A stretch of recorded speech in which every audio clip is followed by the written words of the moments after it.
नाजरीन, प्रोग्राम रुपया पैसा में आपको खुशामदीद कहते हैं। नाजरीन, आपको बताता चलूं कि मैं अकेला वो टेलीविजन एंकर हूं जो कि काफ़ी अरसे से एक ही बात आप लोगों को बता रहा था कि गोल्ड के रेट ऊपर जाएंगे, लेकिन आप लोग मेरी बात को हंसी में उड़ा रहे थे क्योंकि आप लोग मंतकी बातें पसंद नहीं करते। आपको बातें वकार ज़का वाली, रजब भट्ट वाली, जन्नत मिर्ज़ा वाली पसंद है, और फिर आप लोगों के हालात वाक़यात भी वैसे ही होते हैं ही क्योंकि आप लोग पढ़ी लिखी बातें सुनना पसंद नहीं करते, नचइये गवैयों को देखना पसंद करते हैं, और फिर आप लोगों का फिर जब अच्छा नहीं आता मामला आपके सामने आउटकम, तो फिर रोने बैठ जाते हैं।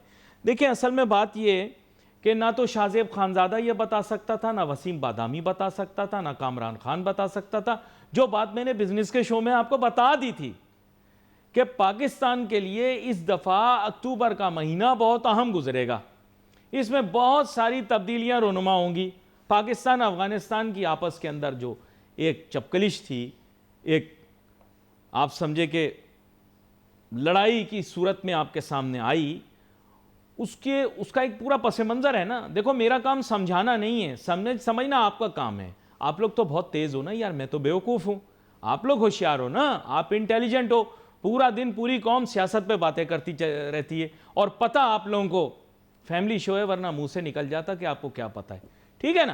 खैर, एनीवे, इशू क्या हुआ कि देखो, मैंने आप लोगों को बता दिया कि अक्टूबर के महीने में बहुत सारी गड़बड़ें होंगी, क्योंकि हुकूमत कुछ फैसले मौखर करने की कोशिश कर रही है जिनको मौखर करने की ज़रूरत नहीं है। जो काम टाइम पे होना चाहिए उसको टाइम पे करो। देखो, मैं कहता हूं, बेटे का अकीका और बेटे की शादी दोनों टाइम पे होनी चाहिए। ठीक है। तीसरा वाला फैमिली शो है, वरना है वो भी शरई काम, वरना वो भी मैं आपको बता देता कि वो भी टाइम पे करना चाहिए। क्यों भाई, सही बोल रहा हूं ना? करना ज़रूरी होता है हर मुसलमान के लिए। अच्छा, खैर, समझ तो आप गए होंगे। यहां पर मेन एम यह है कि अब आप लोगों ने यह समझना है कि अगर आप काम, ये मैं सियासी जमातों को कह रहा हूं, जो काम आपको टाइम पे करना चाहिए वो नहीं करेंगे, मुल्क के हालात और ज़्यादा बिगड़ते चले जाएंगे।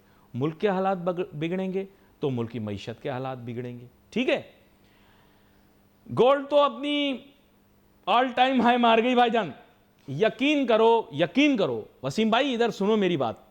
लोगों ने मेरे कहने पे, मैंने एडवाइस नहीं दी थी, लेकिन मेरे ये कहने पे कि गोल्ड के ट्रेंड्स अपवर्ड होंगे, अल्लाह के करम से करोड़ों अरबों कमा लिए। स्टॉक मार्केट से भी ज़्यादा लोगों ने पैसा कमाया। स्टॉक वाले क्या बेचते हैं भाईजान? सोचो, आपका भाई 2006 में 16,000 रुपए तोले के ऊपर भी लोगों को कहता था भाई गोल्ड अच्छी बाय है। आज क्या रेट चल रहा है? 4 लाख कुछ समथिंग, मैंने सुना है 4 लाख। अभी मेरे पास फ्रेश आएगी रेट तो बताऊंगा आपको। 4,28,000 आप बोल रहे हैं तहकीक वाले, लेकिन इससे भी ऊपर अभी तो देखते जाओ तमाशा। अभी तो पाकिस्तानी चांदी इकट्ठे करते फिर रहे हैं, लेकिन सोना हो या चांदी हो, मैंने देखे हैं कितने ही सिकंदर खाली हाथ जाते हुए। कुछ हाथ नहीं आता, वहीं इंसान जाता है, रह जाता है तो कुछ भी नहीं रह जाता। समझ में आई? नहीं समझ में आई? आएगी भी नहीं, आएगी भी नहीं। फजर पढ़ते नहीं हो, फिर बोलते हो क्या रहा है? यही होगा। अच्छा, आगे चलते हैं भाई। आप लोगों की समझ बूझ से बाहर की बातें। ये शिट ऑक एक्सचेंज का बड़ा गेम हो गया भाईजान। लोग मुझे बोलते हैं कि अली भाई, ये शिट ऑक एक्सचेंज का मसला क्या है? ऊपर जाता है 50,000 पॉइंट तो हमारा स्टॉक बढ़ता है 35%, लेकिन इस शिट ऑक एक्सचेंज नीचे आता है 1,500 पॉइंट, हमारा शेयर गिर जाता है 25%। तो फिर हमने कहा भाई इरफान हैदर साहब को बुलाते हैं आज, क्योंकि ये इक्तसादियात के शोबे पे काफ़ी महारत रखते हैं। वेलकम करता हूँ आपको शो में इरफान साहब। थैंक यू अली भाई। मसला ये इरफान साहब कि आप तो जज्बाती आदमी नहीं हैं, वरना कुछ लोग तो स्टॉक एक्सचेंज का नाम सुन के फुल मजनू दीवाने बन जाते हैं। और वो शाहरुख खान साहब की एक फिल्म थी ना, उसमें वो सिर्फ कोट पहनते थे, अंदर शर्ट नहीं पहनते थे। ऐसे उनके हालात हो जाते हैं, नाच नाच के स्टॉक। लेकिन आप मुझे पहले आदमी ऐसे लगे कि जिसने बड़ी मुतवाज़िन गुफ्तगू की, साइंसी बुनियादों पर की, और एक आधे नुक्ते पर मेरे साथ मुत्तफिक भी हो गए। बिल्कुल। बात यह है कि इसमें कोई ऐब वाली बात नहीं, मार्केट अचानक 50,000 पॉइंट बढ़ी तो किसी को तकलीफ नहीं हुई, अगर 4,000 पॉइंट गिर गई तो इतना वावेला तमाशा करने की क्या जरूरत? क्या कहते हैं आप? असल में देखें, बाजार में ईरान और अमेरिका वॉर के बाद एक स्ट्रेट बुल रन था। हमने देखा 1,16,000 से लेके 1,70,000 तक का एक वन गो की रैली थी। अच्छा, जो पिछले प्रोग्राम में भी जब मैं आपके पास आया हुआ था, हम यही जिक्र कर रहे थे कि स्टॉक मार्केट में अपसाइड पोटेंशियल, इसमें कोई शक नहीं है कि और भी बहुत ज़्यादा है, लेकिन स्टॉक मार्केट कभी भी वन गो में जिस डायरेक्शन पे जाएगी, वो डायरेक्शन जो है वो कभी भी स्टेबल नहीं कहलाएगी। जब तक कि मार्केट एक किसी ख़ास लेवल पे ख़ुद को कंसोलिडेट ना कर ले और इन्वेस्टर का कॉन्फिडेंस उन लेवल्स पे बहाल ना हो जाए। हुआ यही है कि एक वन गो की रैली थी जिसका रीज़न आपकी कॉर्पोरेट अर्निंग थी। कॉर्पोरेट अर्निंग के साथ साथ जो आपकी जो फॉरेन पॉलिसी की इस वक्त कामयाबी है, बेसिकली उसने एक बहुत बड़ा ट्रिगर आपको किया हुआ था। अब रिजल्ट सीजन जैसे कि अब तकरीबन ख़त्म हो चुका, 80-90% कंपनीज के रिजल्ट आ चुके, तो अब बाजार के अंदर एक करेक्शन जो कि बहुत ओवरड्यू थी, वो एक करेक्शन का फेज स्टार्ट हुआ है। जिस मैं तारीख देख रहा हूं बार बार, आप ये नहीं सोचिएगा मैं टाइम देख रहा हूं। 14 अक्टूबर हो गए हैं और नवंबर ख़त्म होने में 16 दिन रह गए। कौन सा काम होना है यार इस दरमियान में जो नहीं कर रही हुकूमत? क्या काम होगा? चले, मुझे याद आता है, मैं आपको बताता हूं। बिल्कुल, वो काम भी अपनी जगह पर जब हुकूमत चाहेगी तो वो बिल्कुल हो जाएगा वो काम भी। लेकिन देखें, एक इन्वेस्टर के लिए जो है ना, वो जो बड़ी इंपॉर्टेंट चीज़ होती है वो है, नहीं, याद आ गया, फिर भूल गया, सॉरी। हाँ, एक इन्वेस्टर के लिए देखें, ये एक अच्छा साइन होता है कि मार्केट आपको सस्ती मिले। हमारे यहाँ मसला ये है कि स्टॉक मार्केट की जब बात आती है तो लोग महंगा लेना पसंद करते हैं और चढ़े हुए बाज़ार में एंट्री की जो है वो कोशिश करते हैं, जबकि एक ह्यूमन नेचर है कि आप कोई भी चीज़ ख़रीदने जाएंगे किसी भी शॉपिंग सेंटर में तो आपकी कोशिश होती है कि वो आपको सस्ती मिल जाए। जब यहाँ पर याद आ गया मुझे, इन 14 दिन के अंदर क्या करना है वज़ीर आज़म ने, फिर भूल गया, माजरत, सॉरी, बार बार भूल जाता हूँ मैं, मुझे भूलने की बीमारी है। अब बात यह है कि करना तो पड़ेगा, करना तो पड़ेगा, मुझे याद करना पड़ेगा जी, सॉरी। नहीं, मैं आपको बता रहा हूं, देखें पूरी मार्केट कहीं पर भी जाए, देखें आपका भाई जो है ना, मैं आपको सच बात बता दूं, फाइनेंस और इकोनॉमिक्स इंसान को ऑब्जेक्टिव कर देती है, सियासत से उसका ध्यान हट जाता है। बिल्कुल, सियासत पर फिर वो नहीं सोचता। मेरे उस्ताद कहते थे, बेटा नोटू के बारे में सोचो, नोटू तुम्हारे पास होंगे, ओहदा भी तुम्हारे पीछे भागेगा, इख्तियार भी तुम्हारे पीछे भागेगा, लड़की भी तुम्हारे पीछे भागेगी। सॉरी, ये गलत हो गया आखिरी वाला, ये सलमान खान साहब कहते हैं फिल्म में। तो माजरत, मैं आपको असल में ये मैं एहतियात से बातें कर रहा हूँ भाई, कहीं ऐसे नहीं हो मेरे पर जल जाए, मैं सूरज के ज़्यादा नज़दीक नहीं जाता, लेकिन मेरा कहने का मकसद बुनियादी तौर पे ये है कि क्या मुल्क इस चीज़ का मुतहम्मिल हो सकता है कि हम मुल्क के अंदर पॉलिटिकल इंस्टेबिलिटी लेकर आए? नहीं, ये मैं वैसे पूछ रहा हूँ आपसे क्वेश्चन। कभी भी नहीं। और देखें, कभी भी गवर्नमेंट नहीं चाहेगी या इदारे नहीं चाहेंगे कि मुल्क में पॉलिटिकल नॉइस क्रिएट हो जाए, क्योंकि पाकिस्तान बहुत मुश्किल से डिफ़ॉल्ट से एक बाहर आने के बाद एक प्रोसेस के अंदर है जिसमें मैक्रो इंडिकेटर्स की स्टेबिलिटी इस वक्त आपकी चल रही है, और साथ साथ फिर आईएमएफ का आपका प्रोग्राम चल रहा है, और आजकल आईएमएफ से आपकी डिस्कशन चल रही है। जी जी। आपके वजीर ख़जाना साहब इस वक्त यूएस में बैठे हुए हैं और अब आप आईएमएफ के साथ फाइनलाइज करने जा रहे हैं अपना नेक्स्ट ट्रांच को। जी जी जी। ये वो टाइम ही नहीं है कि जिस वक्त पॉलिटिकल नॉइस मुल्क के अंदर क्रिएट नहीं हो सकती। और देखें, मैं इस और होगा ये भाई दी वे, मैं आपको बता रहा हूँ कि हम मीडिया हैं, हम बड़े जिम्मेदार हैं। मैं आपको बता दूं, political noise is very loud, लेकिन हम इतने शरीफ और अच्छे लोग हैं मीडिया वाले, मैं आपको सच बता रहा हूँ, पूरी कौम को हमें जो है ना सलाम पेश करना चाहिए। वरना अगर हम अभी बता दें ना कि पाकिस्तान में क्या क्या हो रहा है, तो यकीन करें एक अजीब सी कैफियत पैदा हो जाएगी। हमारी जिम्मेदाराना सहाफ़त की वजह से इस वक्त मुल्क के हालात ख़राब नहीं हो रहे। हमारे मीडिया ने हमेशा बहुत रिस्पॉन्सिबल जो है रिएक्ट किया है। आप नोट कर लें, चाहे वो इंडिया पाकिस्तान वॉर हो, चाहे अब आज के दौर में इंटरनल कोई पॉलिटिकल अगर नॉइस हो, मीडिया को ऐसा ही हमेशा रिएक्ट करना चाहिए। जहाँ तक बात रही पॉलिटिकल नॉइस की, दुनिया की किसी भी कंट्री के अंदर अगर होता है तो वहाँ पर मीडिया अगर अच्छा रिएक्ट करेगा तो मुल्क स्टेबल रहेगा। अच्छा, लेकिन पैनिक क्रिएट हो जाती है। स्टॉक एक्सचेंज हो या मीडिया हो, मैं कहता हूँ फ्रीडम और अवेलेबिलिटी ऑफ इंफॉर्मेशन बहुत इंपॉर्टेंट है। वाइड्स और वैक्यूम्स आप छोड़ेंगे ना, वो कवर कौन करेंगे? वो लोग जो कि सोशल मीडिया के लोग हैं, जो इररिस्पॉन्सिबल लोग हैं, जिनके ऊपर कोई रेगुलेशन नहीं है। फिर वो क्या करेंगे? वो क्लिप्स चला के और घबराएंगे। और ये हमारे कारोबार को भी मुतासिर करता है, हमारे बिजनेस को भी मुतासिर करता है, हमारे मुल्क के अंदरूनी हालात को भी मुतासिर करता है। इसलिए मेरा ऐसा ख्याल है कि ज़िम्मेदाराना बात यह है कि आज़ादी सहाफ़त पे फोकस किया जाए, और सोर्स ऑफ न्यूज़ अगर रिलायबल लोग होंगे तो वो बेहतर रहेगा, वरना अनरिलायबल लोग जो न्यूज़ डिसैमिनेट करेंगे वो बहुत ही ज़्यादा डेंजरस होगी। मेरा ऐसा ख्याल। इसमें अली भाई रूमर होगा, लेकिन या एक बात इस तरह में की मैं बात आपको आपकी बात ऐड कर दूं कि आज़ादी सहाफ़त का ये मतलब नहीं है कि रोड पे होती हुई कोई भी एक्टिविटी पूरी पाकिस्तान को दिखा दी जाए। नहीं दिखा। आप दुबई में बैठ के दुबई के शेख के खिलाफ कोई ट्वीट तो करके दिखाएं। नहीं। आप सऊदीया में बैठ के या आप इंग्लैंड में या यूएस में बैठ के आप ये हरकत करके दिखाएंगे सोशल मीडिया। बात यह है कि हमारे यहाँ हर चीज़ का गलत इस्तेमाल भी बहुत सही है। कह रहे हैं आप। अच्छा, आपने और मैंने देखा है मुशर्रफ साहब के दौर में कि यही मीडिया था जो बहुत कुछ जो है वो कर गया, जिसकी वजह से मुल्क भी बैठ गया, क्योंकि इतनी चीज़ें अगर आप दिखा देंगे खोल के तो ऐसा नहीं होता। हर कंट्री जो है वो अपने मीडिया के ऊपर कोई ना कोई कंट्रोल रखती है, अब आपने और रखना भी चाहिए। हाथ रख दिया, मुशर्रफ का दौर याद करा दिया। देखिए, मुशर्रफ तो आप लोगों को बहुत नापसंद है, आप तो याद भी नहीं करते उसे, आपकी बात नहीं कर रहा नाज़रीन को, लेकिन मुशर्रफ दौर में कैपिटल मार्केट्स ने हकीकी कारकर्दगी और परफॉर्मेंस दिखाई, जो कि लॉन्च पैड बना जिधर आपकी मार्केट आज बैठी है। आप क्रेडिट दें उस टाइम 100%।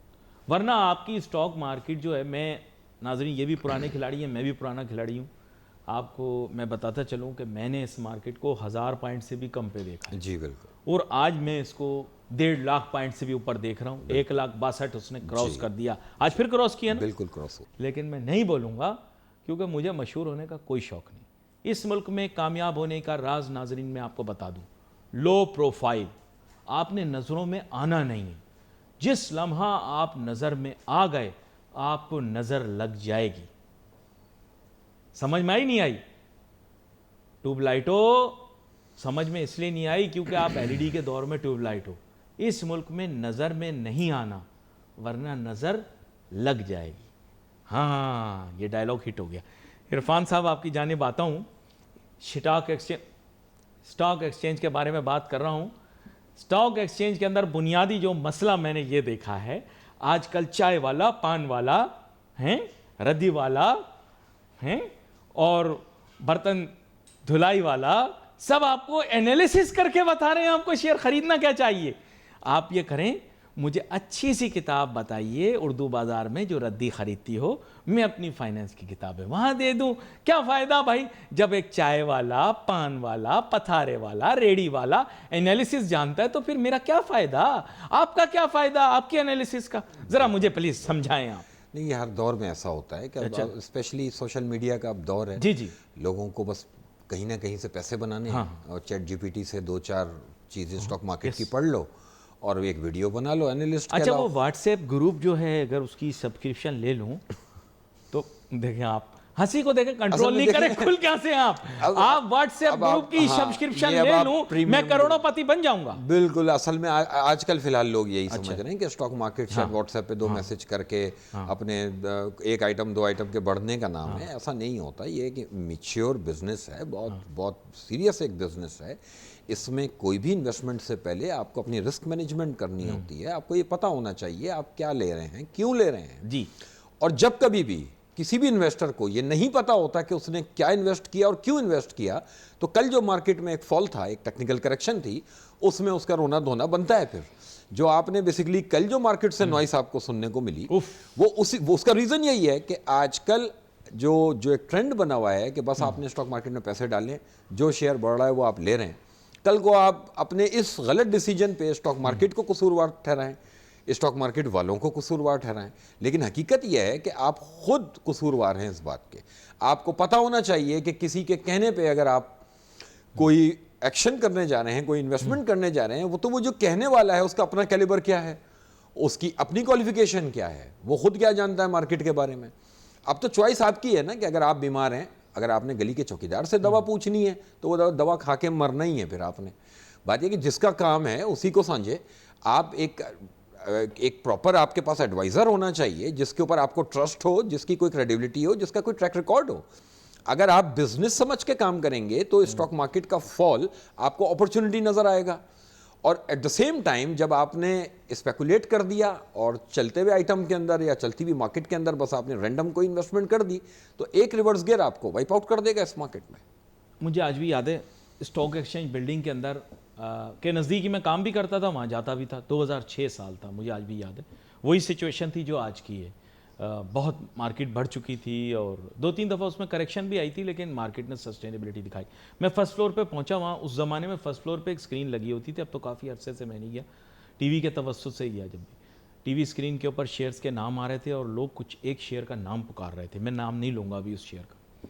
मैंने एक साहब से पूछ लिया, उनके पास थैला भी था, बड़े प्रोफेशनल लग रहे थे, तो मैंने उनसे पूछा ये कंपनी काम क्या करती है। उन्होंने कहा काम में नहीं बचाएगा, हम क्या करती हैं, ये केल का काम करती है। तो मुझे फिर अंदाज़ा हुआ कि इन लोगों को स्टॉक के बारे में कुछ नहीं पता। बिल्कुल, they were just shouting like crazy. बिल्कुल ऐसे। And similarly I think that many investors don't even know today which company they are investing in. मेरा ऐसा ख्याल, आई डोंट नो। नहीं, आप बिल्कुल सही कह रहे हैं। मैं आपको बताऊं, हम तो ऐसी बात है कि इस इंडस्ट्री के लोग हैं, 90% लोग, इवन के क्वालिफाइड और समझदार लोग भी जब स्टॉक मार्केट की स्क्रीन के आगे आते हैं, वो इतना इमेच्योर रिएक्ट कर रहे होते हैं कि कल जो है वो फलानी गैदरिंग में किसी दोस्त ने कहा था तो हमने ये ले लिया। बात यह है कि मैं उन लोगों को समझाता हूं कि इसी तरह कभी किसी के कहने पे आप बीमारी में दवा खा के दिखाएं, इसी तरह आप किसी के भी कहने पे कोई शॉप खोल के दिखाएं, कोई इंडस्ट्री खोल के दिखाएं। बात यह कि अगर आप इसको कैसीनो समझ रहे हैं तो फिर यही एटीट्यूड है, और अगर आप फिर क्रिप्टो ले लो। अच्छा, फिर क्रिप्टो ले लो। फिर नहीं, बिल्कुल क्रिप्टो तो नाजायज है। नहीं, जायज़ है। नहीं, नाजायज है। नहीं, जायज़ है। दरमियान में कुछ है, जायज़ और नाजायज़ के दरमियान। सॉरी, मैं ऐसे ही है। देखिए क्रिप्टो में भी अभी आपने देखा, आपने अच्छा जिक्र किया इस वक्त, आपने देखा कि वीकेंड पे क्रिप्टो के अंदर एक बहुत बड़ा जिस दिन से यकीन करें पाकिस्तानियों ने क्रिप्टो के बारे में बात करना शुरू की, क्रिप्टो काउंसिल बनाएंगे, ये यकीन करें क्रिप्टो की पूरी ग्लोबल मार्केट तबाह हो गई। जिस दिन हम कहते हैं अब क्रिप्टो काउंसिल अब बन गई, अब इन्फॉर्म कर दिया, अगले दिन फिर तबाह। यार पता नहीं क्या मसला है। ये तो खैर एक मजाक की बात है आपकी, लेकिन नहीं, क्रिप्टो काउंसिल की हमने खबर दी, नहीं, तो तबाह हो गई। दूसरी दफा हमने इन्फॉर्म किया असेंबली को कि जी हमने क्रिप्टो काउंसिल बना ली, फिर तबाह हो गई। ये कनेक्ट हो गया। जी, बिल्कुल, इसको चलें आप इसको कनेक्ट कर लें। लेकिन देखिए दुनिया में ये क्रिप्टो के नाम से एक डिजिटल एक बिजनेस एक और जो है वो सामने आया हुआ है, जो कि अभी तक एटलीस्ट जो है मेरी समझ से बाहर है। जी, मुझे नहीं पता कि इसके होने और ना होने से क्या फ़ायदे होने इस मुल्क को। हम अपनी जो पेपर करेंसी है फ़िलहाल उसी को हम संभाल लें, और ये करेंसी जो है वो कैश में कितनी सर्कुलेट हो रही है हम इसी को संभाल लें, तो ये मुल्क ठीक हो जाए। लेकिन हम ठीक है, मैं उस टॉपिक पे नहीं जाऊंगा कि हम क्रिप्टो की तरफ क्यों जा रहे हैं। मैं तो आपको इस टॉपिक पर लेकर आऊँगा कि ऐसी सीपी कहाँ है।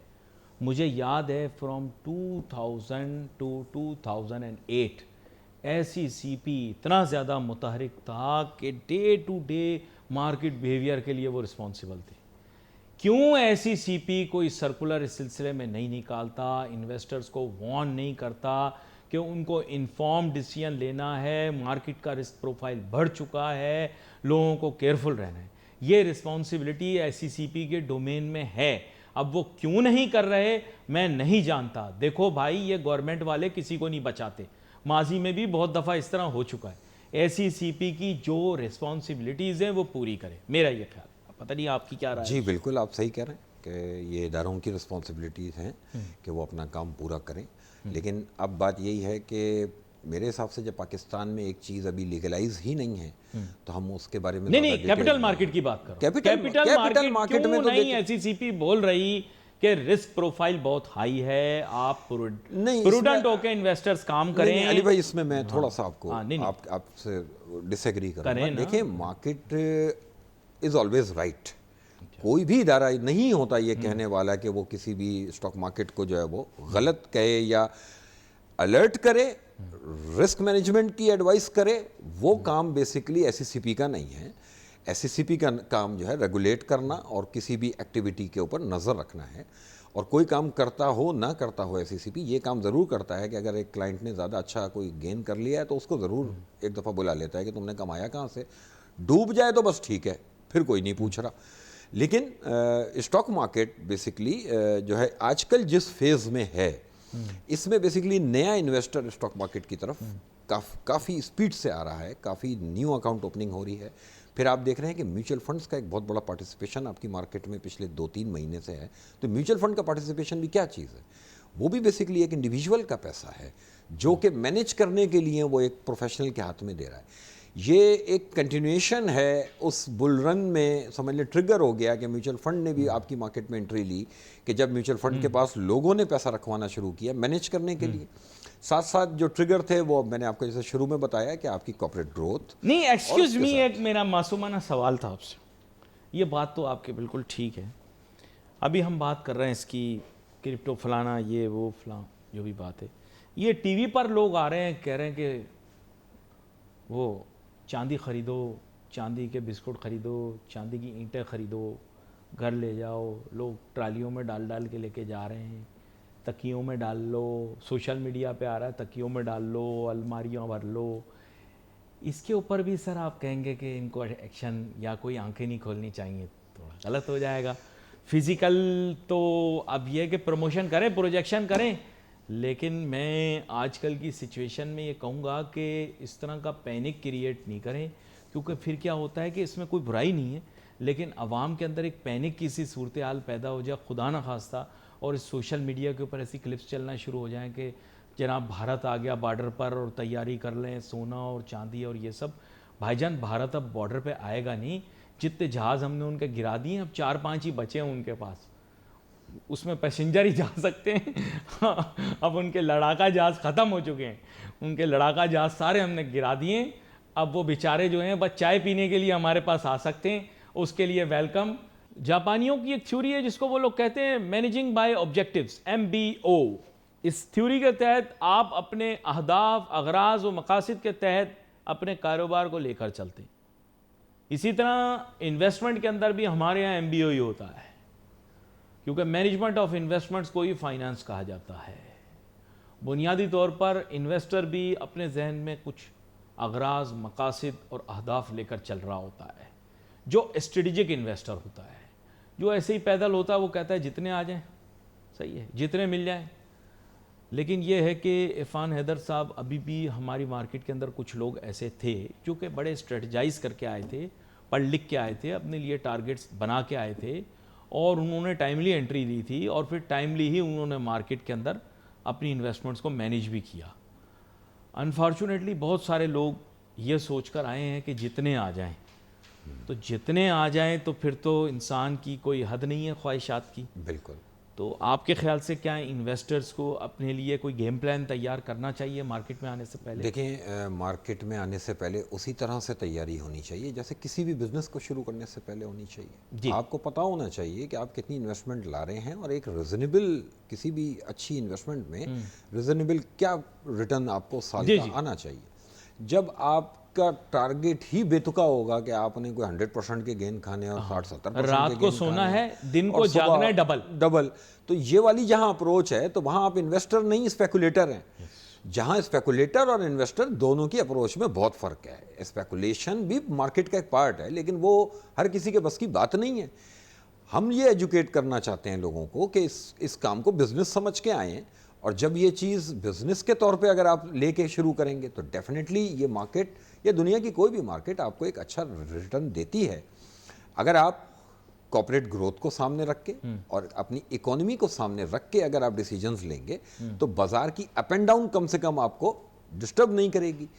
लेकिन अप एंड डाउन कहाँ डिस्टर्ब करती है, जैसे कि कल आपने देखा मार्केट में एक फॉल था और आज उतने ही पॉइंट्स मार्केट ने दोबारा रिकवर किए। तो पॉइंट यही है कि अगर आप एक मैच्योर अप्रोच के साथ इस स्टॉक मार्केट में इन्वेस्टमेंट लेकर आएंगे, तो कोई वजह नहीं है कि आप जो है इस मार्केट से एक अच्छा और सफिशिएंट रिटर्न ले सकते हैं। अच्छा, यहाँ पर मैं रिस्क मिटिगेशन की थोड़ी बात करूँगा। रिस्क मिटिगेशन नाजरीन मैं इसलिए कह रहा हूँ क्योंकि पहले जो थे ना हमारे मार्केट के अंदर रिस्क मिटिगेशन के लिए लगे हुए हैं, सर्किट ब्रेकर्स लगे हुए हैं। मार्केट एक हद से ज़्यादा बढ़ भी नहीं सकती, एक हद से ज़्यादा कम भी नहीं हो सकती। लेकिन प्रॉब्लम ये है कि ये परसेंटेजेस में, अमाउंट्स में नहीं। जिस दौर में ये मुरतब की गई थी, तब जितना ये गिरती थी तो फ्यू बिलियन रुपीस का सिलसिला था। अब भी इतना ही है, लेकिन वो few billion rupees a few more billion rupees बन चुके हैं। तो आई थिंक कि इसको भी स्टडी करना चाहिए कि सर्किट ब्रेकर्स तो ज़रूर एग्जिस्ट करें, लेकिन एक स्पेसिफिक अमाउंट अगर वाइप ऑफ हो जाए कैपिटल जिसे आपके मार्केट कैपिटलाइजेशन से, तो फिर मार्केट को थोड़ा ठहराव देना पड़ेगा। आगे जाके मैं नाजरीन आपको खुल के ये बात कह रहा हूँ कि मुझे पता नहीं इरफान साहब क्या राय रखते हैं, लेकिन ऐसा मौका आ सकता है कि सर्किट ब्रेकर्स जो हैं वो तो किक इन करें टाइम में, लेकिन उससे पहले काम हो चुका हो सारा, मेरा ऐसा ख्याल है। I don't know. देखिए बिल्कुल, बाज़ार में जितना बड़ा एक बूम है पिछले 1.5 साल में, और आज जिस तरह से एक नया इन्वेस्टर मार्केट की तरफ आ रहा है, तो हम भी अपने जहाँ जहाँ हो सकता है हम इन्वेस्टर को एजुकेट कर रहे हैं कि रिस्क मैनेजमेंट पे सबसे पहले तवज्जो दें। आपको पता होना चाहिए, जैसे मैं अभी पहले भी कह रहा था, कि आप किस कंपनी को किस प्राइस पे ले रहे हैं, क्या वो प्राइस जस्टिफाइड है लॉन्ग टर्म इन्वेस्टमेंट के लिए। अच्छा, and lock does not promise कि आपकी जो होल्डिंग है वो सेल हो जाएगी। बिल्कुल, lock is just ensure to give cool down थोड़ा सा मार्केट को, ताकि जो है ना थोड़ी सी एक हेसिटेशन क्रिएट हो जाए, मार्केट ऐसी सिचुएशन में ना आ जाए कि एकदम नीचे की जानिब गिर जाए। लेकिन इसमें भी बहुत सारे लोग माजी के अंदर 2008 में 9 में ये चीज़ एक्सपीरियंस कर चुके हैं। नीचे अगर आपको रोका हुआ है किसी पॉइंट पे, तो इट डज नॉट गारंटी कि आपके स्टॉक्स जो हैं वो सेल भी हो जाएंगे। सही बोल रहा हूँ, गलत? बिल्कुल आप सही थोड़ा कह रहे क्लियर देखें, इन्वेस्टर्स को क्लियर होना चाहिए इस वक्त। जी जी। लॉक असल में ऐसी बात है कि एक सर्टेन परसेंटेज ऑफ शेयर जब एक दिन में ऊपर या नीचे चला जाता है, तो वहाँ पर उसमें सर्किट ब्रेकर लग जाता है। लेकिन वहाँ पर ज़रूरी नहीं है, कोई गारंटी नहीं है कि वो शेयर आपका बिकेगा। 2008 की मिसाल मौजूद है कि बाज़ार में एक फ्री फॉल जब बना, तो उसके बाद ही ये सब नए लॉज आए थे। अभी फ्री फॉल नहीं आ रहा है, ऐसी बात हम नहीं कर रहे हैं, लेकिन हम एक सिनेरियो सिचुएशन बेसिकली जो दुनिया की मार्केट्स में जो कुछ हुआ है पिछले वीकेंड पे, हमें उसको मिसाल बना के हमें इस बात पे तवज्जो देनी चाहिए कि आज आपकी स्टॉक मार्केट जिन लेवल्स पर है, वहाँ पर आपको अपनी रिस्क मैनेजमेंट को बहुत सीरियस लेना है। अच्छा, कल ही गुजरे हुए कल में ही आपकी मार्केट ने कुछ ऐसा आपको एक कलर दिखाया अपना कि भाई रिस्क मैनेजमेंट करके काम करें, और जिस शेयर में भी एंट्री करें, जिस शेयर में भी इन्वेस्टमेंट करें, पता होना चाहिए कि आप क्यों कर रहे हैं और आपके टारगेट्स क्या हैं। जब आपको पता होगा तो डेफिनेटली ये मार्केट आपको रिटर्न दे के जाएगी। मेरे हिसाब से आज जो नया इन्वेस्टर आ रहा है, उसको मेरा मशवरा यही है कि जल्दी और घबराहट करने की कोई ज़रूरत नहीं है। ये मार्केट कहीं नहीं जाएगी। आप ये सोच समझ के काम करें कि किन लेवल्स पे आज आप एंटर हो रहे हैं, और यही शेयर आज से 1 साल पहले या 6 महीने पहले किन लेवल्स पे ट्रेड हुआ है। जब आप प्रीवियस ट्रैक रिकॉर्ड को सामने रख के अगर काम करेंगे, तो आपकी ऑटोमेटिक रिस्क मैनेजमेंट की तरफ आप चले जाएंगे, और जहां आपने रिस्क मैनेजमेंट कर ली, तो गेन्स ये मार्केट खुद देके जाएगी, और मार्केट में आपकी बहुत बड़ा पोटेंशियल अभी भी मौजूद है। इसका ये मतलब नहीं है कि रिस्क मैनेजमेंट की तलकीन करने का मतलब ये है कि हम कोई डरा रहे हैं, लेकिन डरना है, क्योंकि ये स्टॉक मार्केट है और मार्केट का काम है जिगजैग होके चलना। मार्केट नीचे आएगी, वो आपके लिए ज़्यादा बड़ी अपॉर्चुनिटी होगी। मार्केट ऊपर जाएगी तो वही गेन्स होंगे जो नीचे लिए हुए होंगे, आपको बुक करने का मौका मिलेगा, और ये पार्ट ऑफ द गेम है। ये बड़ा अहम नुकता है जो कि इन्होंने बताया, और जाहिर बात है बहुत सारे लोग क्योंकि अब रोज़ाना की बुनियादों पर इन्वेस्ट करना शुरू हो गए। मैं ये बताता चलूँ कि इन्वेस्टमेंट हमेशा एक पर्सपेक्टिव के साथ की जाती है, और वो पर्सपेक्टिव कभी भी आज खरीदने का और कल बेचने का नहीं होता। इन्वेस्टमेंट के माने ही ये होते हैं, भले आप चाहें तो आप आज खरीद के कल बेच दें, लेकिन आपका पर्सपेक्टिव ये नहीं हो सकता। अगर आपका पर्सपेक्टिव ये होगा, तो मार्केट मूवमेंट्स जो हैं वो डिक्टेट करना शुरू कर देंगी आपके बिहेवियर को, और ऐसी सूरत में पैनिक और अजीब किस्म की आपकी इन्वेस्टमेंट एक्टिविटी शुरू हो जाएगी। तो इस वक्त जब भी कोई इन्वेस्ट करे, तो ये सोच के करे कि जो पैसे हम लगा रहे हैं, क्या ये सिक्योर हैं for a longer period of time. यानी मैं तो हमेशा ये सोचता हूँ कि भाई अगर आप शेयर खरीद रहे हो, तो अगली दफ़ा डिविडेंड लेकर ही फिर उसके बाद फैसला करो। बिल्कुल। लेकिन लोगों की इस तरह की ओरिएंटेशन कैसे डेवलप करनी है, इसके बारे में हम आइंदा आगे आने वाले प्रोग्रामों के अंदर जरूर डिस्कस करेंगे। आपका बहुत शुक्रिया, आप शो में हमारे साथ शामिल हुए। नाज़रीन, wait for messages on Facebook. Ali Nasir my team को इजाज़त दीजिए। अल्लाह हाफिज़।